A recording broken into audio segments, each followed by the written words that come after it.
يا صباح الفل، صباح الهنا، صباح القشطة، صباح الفل والياسمين على عيونكم. عاملين ايه؟ وحشتوني جدا جدا جدا.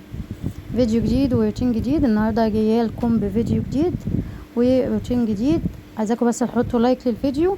لو انت جديد على القناه واول مره تشوفيني اتمنى انك تشتركي في القناه، واهم حاجه انك تفعلي الجرس عشان يوصلك اشعار من قناتي كل ما انزل فيديو جديد. ولو انت معايا على القناه مشرفاني ومنوراني، وربنا يخليكم ليا ويديمكم نعمه في حياتي. احلى عيله في الدنيا. بحبكم جدا جدا جدا، وبشكر كل اللي بيسيب لي كومنت حلو من ايدي الحلوه، وبشكر كل اللي بيدخل الفيديو يحط لي لايك. بجد بجد انتوا ناس لا تتعوض. النهارده بقى عندنا فيديو جديد. النهارده بقى الفيديو بتاعنا روتين كده يومي، من اللي هو الروتين اليومي العادي، اللي هو المفروض انه بيتعمل كل يوم الطبيعي يعني. اللي هو ايه يا هند؟ اللي هو ان انا لما بقوم من النوم بعمل ايه؟ بفتح شقتي، بهوي الدنيا. لو في مخدة، في بطانية، في كبرتاية، في اي حاجة بطلع احطها على السور في الشمس. الدنيا تتهوى كده، وافتح بلكوناتي وافتح الشبابيك، اهوي الشقة. وبعد كده اخش اعمل الفطار بتاعي، افطر الولاد واظبط الدنيا، وبعد كده اشوف يومي هيمشي ازاي. يومك بيمشي ازاي يا هند من بدايته؟ بصوا يا جماعة، انا يومي بيبتدي ازاي دلوقتي. الغسيل ده انا كنت لماه بالليل، كنت منشره معاكم في الفيديو اللي فات. لميته بالليل، فجيت تاني يوم الصبح بقى مسكته كده وقلت يلا يا بت ابدأي روتينك اليوم اللي هو العادي، اللي هو ايه بيتعمل كل يوم. بتعملي ايه كل يوم يا هند؟ بلم الدنيا، بروق الدنيا، محتاجة تتكنس بكنسها، بظبط كده الدنيا. وهنشوفه مع بعض دلوقتي. بس اول حاجة عملتها ان انا طبقت كمية الغسيل اللي انتوا شفتوها ديت. شايفين الغسيل قد ايه؟ كنت غاسلة كمية غسيل رهيبة، فمسكتها كلها بقى طبقتها كده مرة واحدة، وخدتها زي ما هي ورحت رصاها في الدولاب، كل حاجة في مكانها. شفتوا بقى؟ عشان انا ما طبقتهوش وانا بشيله من البلكونة اتركن لتاني يوم. بس لو كنت سبته تاني كنت كسلت عليه. فيلا تشجعي كده معايا، لو عندك غسيل عايز يتطبق يلا قومي طبقيه كده معايا. ولو وراكي حاجة عايزة تعمليها قومي اعمليها معايا. قومي كده تنشطي وتشجعي، وقومي شوفي اللي وراكي، بدل ما انت قاعده كسلانه ماسكالي التليفون وقاعده عليه وسايبه الدنيا كده. لا، سيبيش الدنيا تقلب تعدل، عشان افرض حد طب عليكي مره واحده كده هتبقي عامله بقى ايه؟ عارفين فيلم تقريبا الحفيد تقريبا، مش فاكره فيلم ايه، اللي هو لما يجي عريس جديد لعياله يروح ما يعرفوش يعملوا ايه، يبقوا ماسكين كده، ينزلوا عند عمهم ولا خالهم تحت، يجيبوا بقى كل اللي عنده تحت، من فازات لكراسي اكيد شفتوه الفيلم ده، يعني فيلم من الافلام القديمه. طب وبصوا مش عارفين تعملوا ايه، تروقوا هنا ولا تحطوا هنا ولا تجيبوا هنا ولا تفرشوا هنا ولا تعملوا، متبقوش عارفين تعملوا ايه. فليه نبقى كده يعني؟ ليه؟ طب ما انا اخلص اللي ورايا وانضف الدنيا واخلي الدنيا كده رايقه ونضيفه، واللي يجي اهلا وسهلا يجي يلاقي الدنيا زي الفل. مش هبقى قاعده بقى مش عارفه افتح الباب، ولا بقى اشيل الهدوم اللي على الكراسي، ولا الم الكراسي، ولا الشقه عايزه تتكنس عايزه اكنسها، ولا اعمل ايه بالظبط؟ ما ببقاش عارفه اعمل ايه. طب وانا ليه اعمل الروتين اليومي بتاعي اول ما بصحى من الصبح زي ما انتوا شفتوا. لو عندي غسيل اللي عايز يتطبق بطبق الغسيل، وبعد كده بنفض كده الانتريه زي ما انتوا شايفينه، وبساوي الكسوه بتاعتي ديت، اظبطها كده بسويها، وبعد كده ببتدي اكنس الارض. وبعمل هذا الموضوع برضو فين؟ في اوضه الاطفال وفي اوضه النوم. وبخش بعد كده على المطبخ، لو في مواعين عايزه تتصبن بصبنها، وبنفضي الدنيا خالص وبروق الدنيا خالص. فاضل ايه يا هند؟ فاضل بقى ايه؟ اشوف الغدا اللي هعمله ايه. انا كده الدنيا زي الفل معايا. ممكن ما اعمل لي كوبايه قهوه، اعمل لي كوبايه شاي، اظبط كده الدنيا معايا، واقعد كده قدام فيلم اتفرج عليه. باجي بعد كده اخش على المطبخ نشوفه نعمله غدا ايه. بصوا بقى يا جماعه، انا من كام يوم كنت في سوق عندنا اسمه سوق تقريبا شارع القاهره. السوق ده كان فيه بيتباع فيه، عشان احنا السوق عندنا ما فيش الكلام ده. بصوا الخضرة كمان، الخضرة اقل خيرها رجعت زي الاول. بصوا بقت حتت كده صغيرة ما تبانش، عودين 3 وصغيرين مسخوطين مش طوال حتى. يعني دول تقريبا كنت جايبة ب10 جنيه خضرة. بصوا قد ايه، بصوا قد ايه. يعني الوضع بقى صعب جدا، يعني مش عارفة ايه الخضرة دي. المهم وانا ماشيه في السوق وبجيب الخضار بتاعي بالصدفه لقيت كذا حد واقف مغلفين خضار بيتخزن. اللي هو ايه يا هند؟ هقول لكم اللي هو ايه. الباميه، باميه الويكه، الباميه اللي بصلصه، مقمعينها ونظبطينها كده ومغلفينها بطبق، بتتباع بالكيلو، بتتباع بالنص، معرفش الطبق بيبقى حسب ما بيبقى قد ايه. تمام. ولقيت كمان بتنجان اللي بيتعمل بيه المحشي اللي هو الابيض دوت، برضو متقور ومتغلف جاهز، وفي بتنجان اسود، وفي كمان كوسة. فدخلت كده قلت اسأل على الاسعار واشوف الدنيا، والخضار معروف بره غالي. يعني البتنجان مش عارفة ب12 ولا ب15 ولا، والله مش عارفة البتنجان بكام عامة. بس انا لما جبت الطبق ب20، بس الطبق ب20 متقور جاهز ويادوبك على الحشو. تمام. فلقيت الوضع حلو يعني والدنيا تمام، رحت جايبالي طبقين، قلت اجي في يوم كده ايه اعملهم محشي. بس قالت لي انه ما ينفعش يقعد في التلاجة، اخرك تحطيه في الرف اللي من تحت خالص في التلاجة، كأنك كده بتهويه يعني. قلت يعني ما ينفعش تحط في الفريزر؟ قالت لي لا، تحطيه في التلاجة من تحت وما يقعدش اكتر من 4 ايام. فانا كنت جايباه فلقيته كده بقاله بتاع 3-4 ايام، قلت يا بنتي لا، الحقي نفسك قبل ما يبوظ اعمليه. فاخدت بعضي كده ودخلت على المطبخ، طلعته يتهوى، ودخلت كده على المطبخ زي ما انتوا شفتوا، ضربت كام طماطمايه حلوين محترمين، ولينت الخضره وغسلتها غسله محترمه. وبعد كده جبت البصل بتاعي، وهنبتدي كده نضرب البصلتين التلاتة دول الحلوين، وتعالوا نعمل التقلية بتاعة المحشي. تمام. انا هعمله بطريقة حلوة جدا، الطريقة دي طريقة ماما. وكمان اقول لكم على معلومة كويسة جدا ماما قالت لي عليها، بتخلي البتنجان بتاعك يطلع طري وحلو جدا، وما بيبقى كده طعمه حلو وطري، مش زي ما بنعمله كل مرة بيبقى ناشف ومش حلو. تمام. المهم مسكت كده البصلايه ضربتها في الكبه، وبعد كده رحت جبت الحله حطيتها على النار، ونزلت بشويه زيت محترمين، وحطيت البصله بتاعتي وقلبتها يا دوبك شوحتها تصفر معايا. وبعد كده نزلت بالطماطم اللي ضربتها في الخلاط، وزي ما معوداكم ان انا بحب اصفيها. هسيبها بقى ايه تغلي معايا كده غلوتين 3، وبعد كده هعمل ايه، هحط لها البهارات بتاعتها. بس قبل ما احط اي بهارات وقبل ما احط اي حاجه بحط حوالي معلقه صغيره سكر. عشان ايه؟ عشان المزازه كده بتاعه الطماطم بتبقى حلوه يعني، ما تبقاش محدقه. تمام. سبتها بقى ايه تغلي كده غلوتين، وتعالي يا بت نجهز باقي خلطه المحشي. ايه هي؟ هنجيب الرز كده زي ما انتوا شايفين، وفضيته، ده حوالي كيلو رز. تمام. وهغسله كده غسله محترمه، وهصفيه وهسيبه على جنب. تمام ماشي. تعالوا بقى نعمل الخلطة الباقية بتاعة المحشي. ايه هي؟ هنجيبه بصلاية برضو تاني كده حلوة، ولو انت ما عندكيش كبة بالمبشرة، بس انا بستسهل وبعمل بالكبة. تمام. هضربها كده ضربة، هنعمها بايه؟ بالكبة. والخضرة كمان كنت غسلاها ومظبطاها، فاضل انها ايه تتضرب. فهجيب برضو الخضرة وفي نفس الكبة هضربها، مش هقطع بقى على ايدي وشغلانه. المهم هجيب طبق دلوقتي، وهنزل بالبصلايه بتاعتي اللي ضربتها ديت في طبق كده لوحده. حلو. طب هتعملي ايه يا هند؟ هتشوفوا دلوقتي هعمل ايه. هنزل كده بالبصلايه احطها على جنب الاول، وبعد كده هجيب الخضره بتاعتي اطلع منها اي حاجه مش كويسه، وهحاول اقسمها نصين 3 عشان اضربها في الكبه من غير ما ايه ما يبقى فيها عيدان. بحاول بقدر الامكان ان ما يبقاش فيها عيدان ياما، ولو فيها اي حاجه بشيلها. لو وصلتوا بقى معايا لحد هنا حطوا لي لايك، وتعالوا بقى كلوا محشي معايا. وما تنسوش بقى تسيبوا لي كومنت حلو. تمام. واللي متابعني هنا وهناك انا كل يوم بفتح لايف على الصفحه، وبنزل مقاطع ريلز حلوه جدا. المهم ضربت كده بقى ايه الخضره بتاعتي. بصوا العيدان الزياده دي انا بشيلها، ما بحبش اخليها في المحشي. هجيب بقى البصلايه بتاعتي اللي ضربتها وهحط لها شويه ملح واحط لها شويه فلفل اسمر، وبهاري كده الاكل بتاعك حقيقي كده حلو. تمام. وهنزل كمان بشويه بهارات محشي.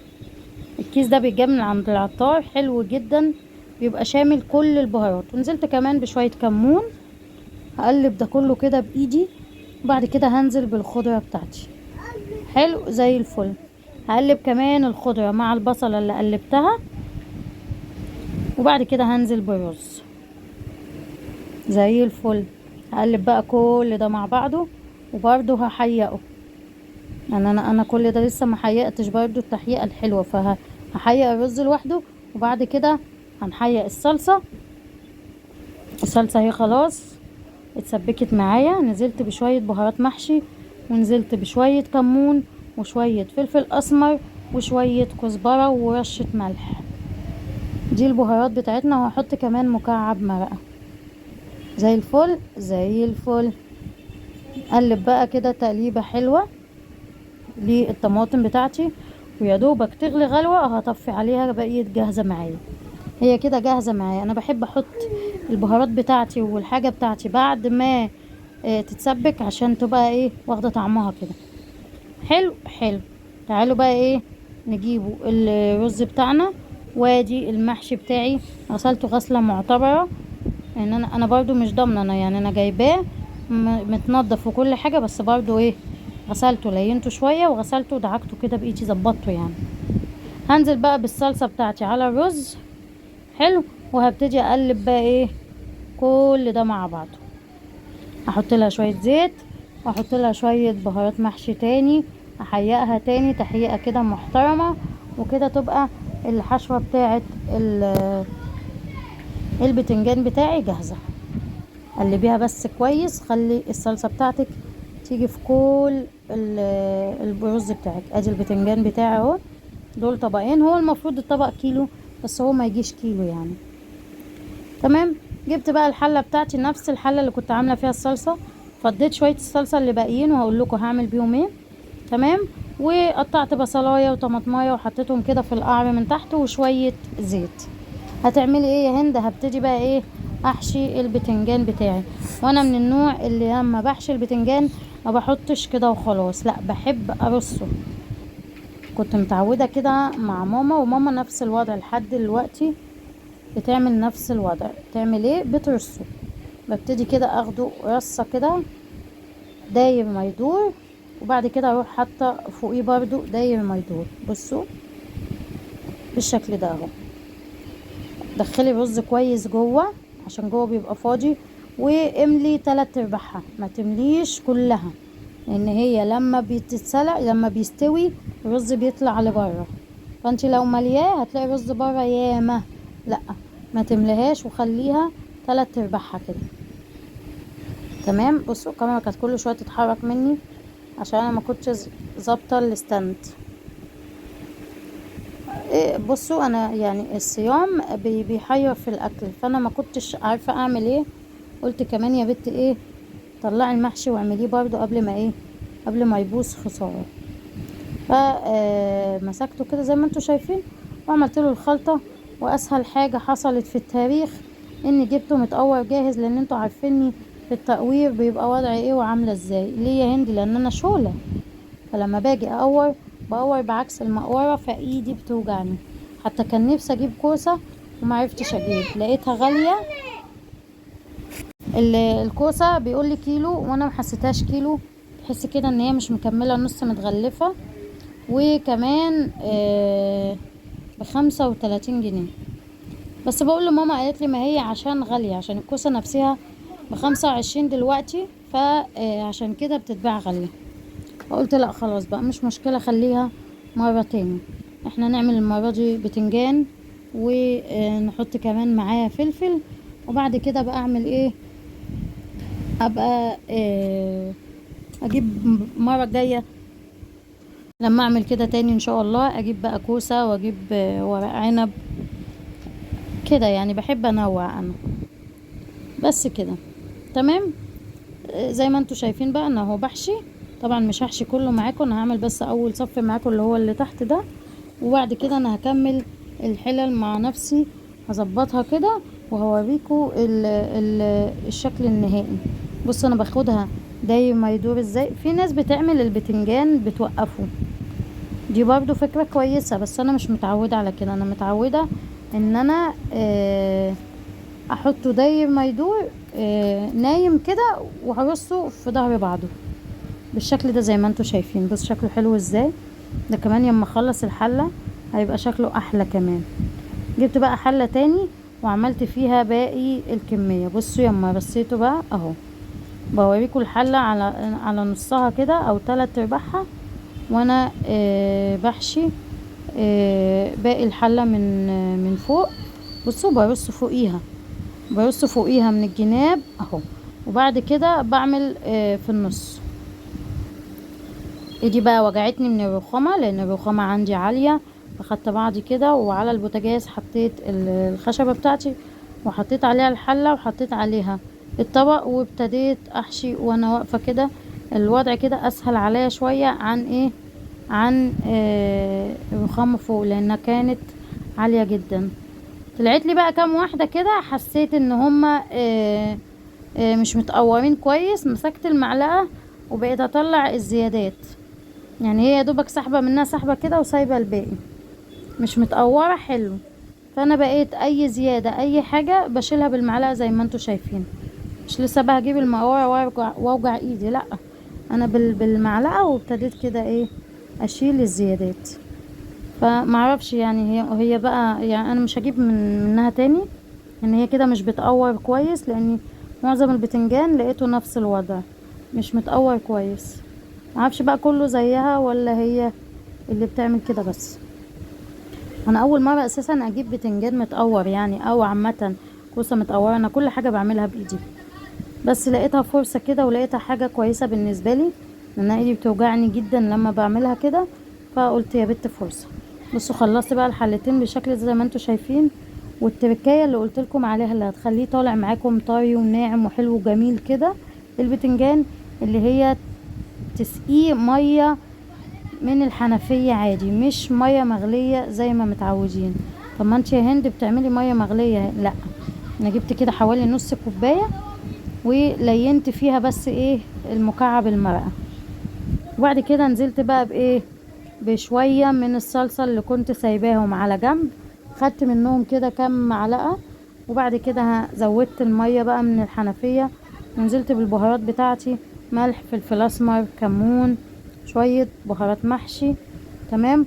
واقلب كل ده وهسقي بقى الحلتين بتوعي. هقلبهم بس كويس. وادي الحلتين اهو، هنا وهنا. بصوا الجمال. لازم ترجيها كده وتجيبيها يمين وشمال، وبعد كده هغطيهم واحطهم على النار. الاول بتبقى عالية، وبعد كده ههدي النار خالص. تعالوا بقى عبال ما المحشي يستوي هنعمله ايه جنبها يا هند؟ نعمله ايه؟ كنت محتارة جدا. لقيت عندي بطاطستين كده 3 معتبرين، قلت يا بنت تعمليهم ايه؟ قلت يلا اقشرهم كده وبعد كده اسلقهم. طب هتسلقهم تعملي بيهم ايه يا هند؟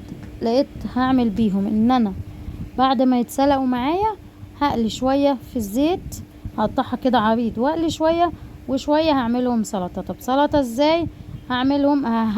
ههرس البطاطس بعد ما تتسلق، واحط لها شوية ملح، شوية كمون، شوية كركم، وهحط لها شوية زيت، وهقلب ده كله مع بعضه، وكده هتبقى بطاطس سلطة حلوة. تمام. بصوا هنا بقى قشرت البطاطس الكمية اللي انا عايزاها، واللي هي كانت موجودة عندي اساسا، غسلتها كده غسلة محترمة. وبعد كده هجيب الحلة وهنزل بشوية ملح واسيبها بقى على النار تتسلق وتعيش حياتها. تعالوا نشوفوا المحشي بتاعنا اللي استوى. بطاطس كمان اهي كمان اتسلقت والدنيا بقيت تمام. قليت حبة زي ما قلتكم، وشوية التانيين هرستهم. بصوا بقى المحشي وجماله. انا كان عندي كمان قرنين 3 كده حمر وخضر. حمر رحت ماسكاهم وحشيهم. بصوا المحشي، بصوا جمال المحشي، بصوا الحلاوة، بصوا البتنجان مفرفر وجميل ازاي. يا سلام يا سلام. محشي بقى مع شوية البطاطس المهروسة مع شوية البطاطس المقلية. بألف هنا وشفا لينا وليكم، وجربوه بالطريقة دي هيعجبكم قوي. ما تحطوش المية ساقعة سخنة، حطوها ساقعة وهتدعوا لي. كل سنة وانتم طيبين، واستنوني فيديو جديد وسلام.